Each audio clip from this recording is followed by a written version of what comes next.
Katie, assistant manager of the Langham Hotel, is beginning her daily rounds. Good morning. Good morning. Good morning. Good morning. It's a drug. Once you're in it, you can't give it up. This amazing opportunity to work in Hong Kong came up, and I thought, why not? Best city in the world. One of our values is, one team, one dream. There's not really any such thing as a VIP. Everyone's VIP. Check that everything's ready, housekeeping's finished, everything looks fine. Okay, we're good. A couple more rooms down here to look at. So, I get down here early. I don't have to get down here, but I get down just to keep my eye in, really. Having seen off the local triads to start his business, Paul Daly from Preston likes to keep a close eye on his merchandise. Is everything okay? All right, okay. No, I knew that I was at the end of my shelf life working for other people, and just came down and checked it out. Got a lot of retaliation in the early days. So there was just me in a van and a girl who'd buy my stuff and pack it for me. They wouldn't even rent me any space for the first year. This is our view across the front, which is fantastic. My office looks over this as well, I waited 8 years to get this office, and then I just have a great view. But yeah, it's an amazing place.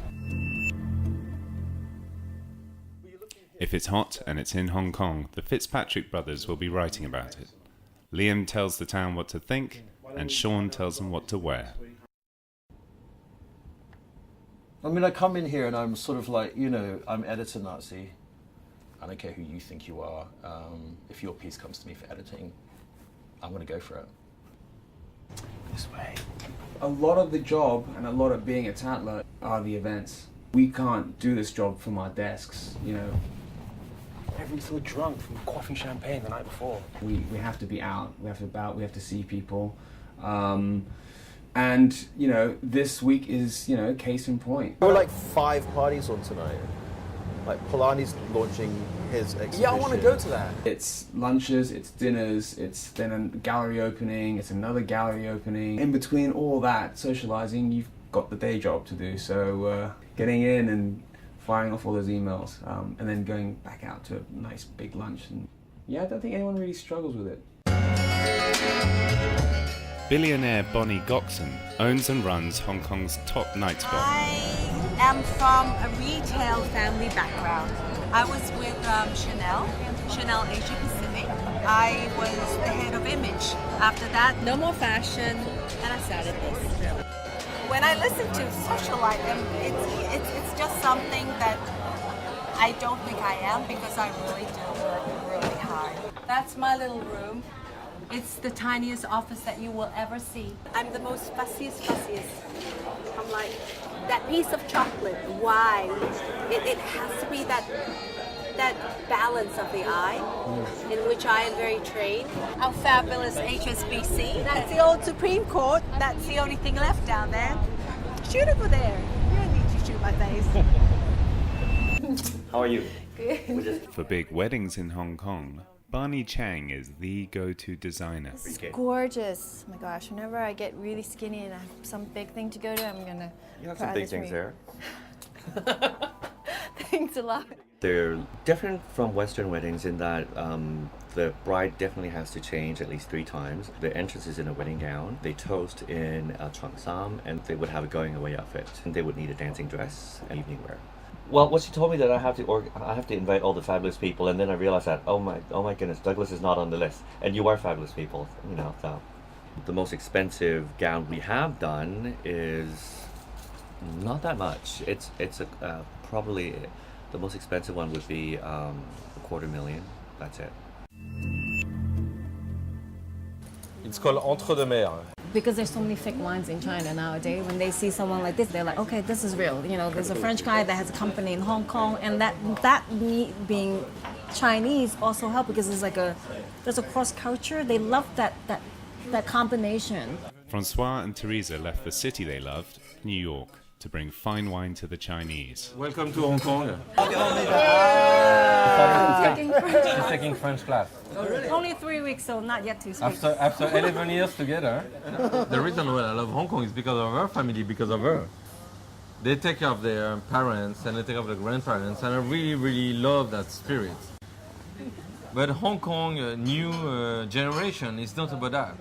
They switch to this kind of the Lady Gaga generation, you know what I mean? It's like it needs to happen right away, and they don't care. This is motherfucking Hong Kong. It's a place for you.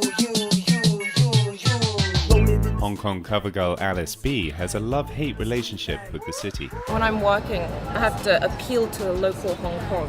It's all about good girl, innocent, and every single time I'm just like, hi everybody, I'm Alice B. I love it here, I'm having so much fun here.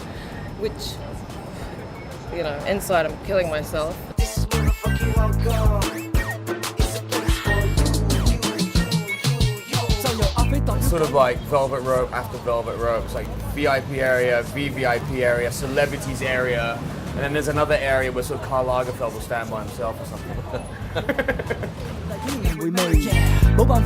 The Dim Sum and Then Some girls, Kelly and Naveen, have become Hong Kong's premium party planners. They love going out, they love partying. My hometown was based on The Sopranos. The Sopranos was based on my hometown, vice versa.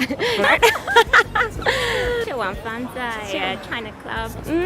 真的。And 我想在中环是比较好的地方去，我同意。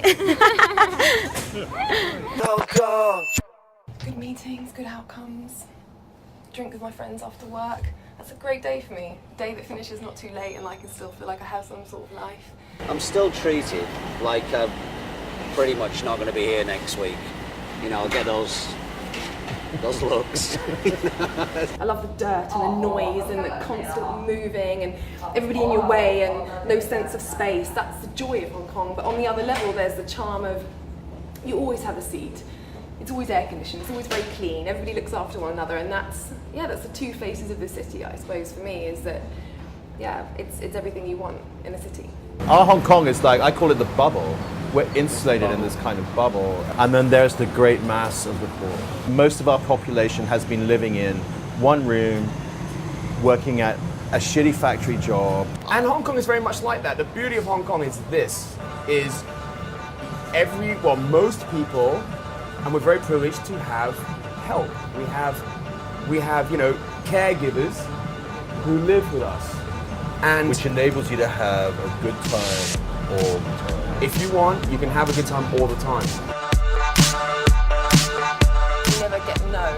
Everything's possible here. It's like you want this, you don't have to wait long for that. So vibrant and it just keeps changing all the time. If you want to do something by yourself, Hong Kong will give you the chance. It has all that edginess and rawness. Amazing restaurants, amazing culture, and it's just thriving.